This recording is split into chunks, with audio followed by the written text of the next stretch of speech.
माझी जिंदाबाद जिंदाबाद जिंदाबाद बोल माझी जिंदाबाद जिंदाबाद जिंदाबाद सर मुख सर बाहर जाए उसके बाद टोटल आगे हाँ दिया बोलो भारत माता की बोलो भारत माता की अरे उत्तर जय श्री राम अरे उत्तर जय श्री राम अरे उत्तर दियो मनोज साहब दियो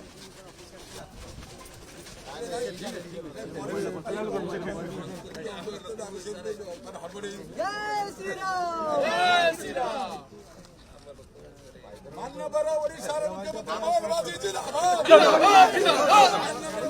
आम समस्ते जाचे ओडिशा खनिज संपद भरपूर एक राज्य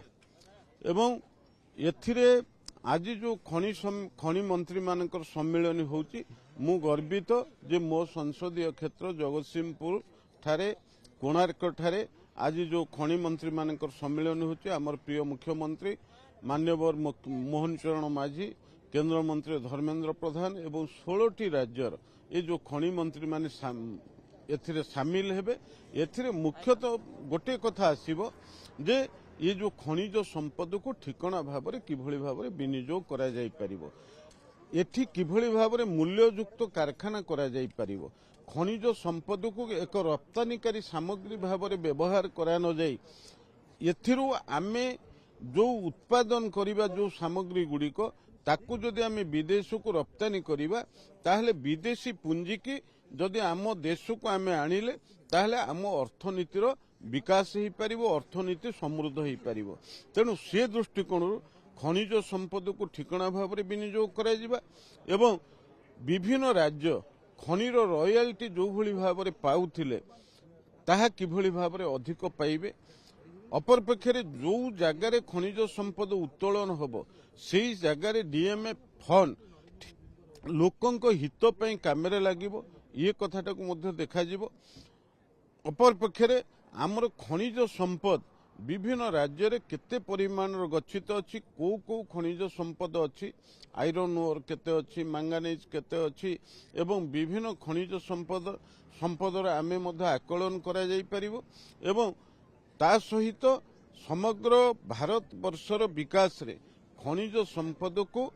आम राज्य रे विकास रे खनिज संपद को किभली भाव में विनियोग करा जाई परिबो ये खनि मंत्री सम्मेलन रे ये कथाटा को स्थिरीकृत करा जिवो एवं सबुठु बड़ कथा होची जे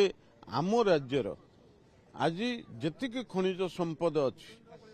अन्य राज्य तुलन ढेर अधिका अच्छी एवं नूतन भाव में अनेक जिले में नुआ नुआ खनिर संधान मध्य वर्तमान मिलवा को जाउची तेणु से दृष्टिकोण आजिर ये जो खनि मंत्री मानकर सम्मेलन आमे गोटे कथा चिंता करिबा आमर प्रिय प्रधानमंत्री नेतृत्व में आज ओडिशा को फोकस करा जायछि जेते खनि मंत्री मानकर सम्मेलन होची अतीत दिन में प्रवासी भारतीय मानकर सम्मेलन हैला सर्वभारतीय डीजी मानकर सम्मेलन मध्य ओडिशा रे हिची तेणु ओडिशा को जो भली भाव में केंद्र सरकार एवं प्रधानमंत्री गुरुत्व दौरान से दृष्टिकोण 2036 रे ओडिशा को एक विकसित ओडिशा रे परिणत करिवार संभावना ये कथाटी निश्चित भाव में आम तैयारी गोटे कथा जमी गत काली जीएसआई पक्ष कहला केउझर रे सुना संधान मिली नयागढ़ जिला और आखपाख जिले में लिथियम संभावना मिली ये आम कह इलेक्ट्रिक व्हीकल मैन्युफैक्चरिंग मोबाइल ये तापाई बैटेरी निर्माण रे गोटे आम कह आगक ये क्षेत्र में पुंजीनिवेश ओडिशा टाणी पारे निश्चित भाव में जदि सुना एवं लिथियम संधान अनुसार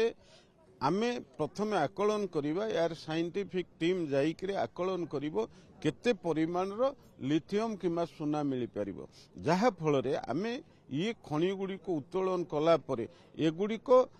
जदियो केंद्र सरकारंकर खनिज संपद रे समुदाय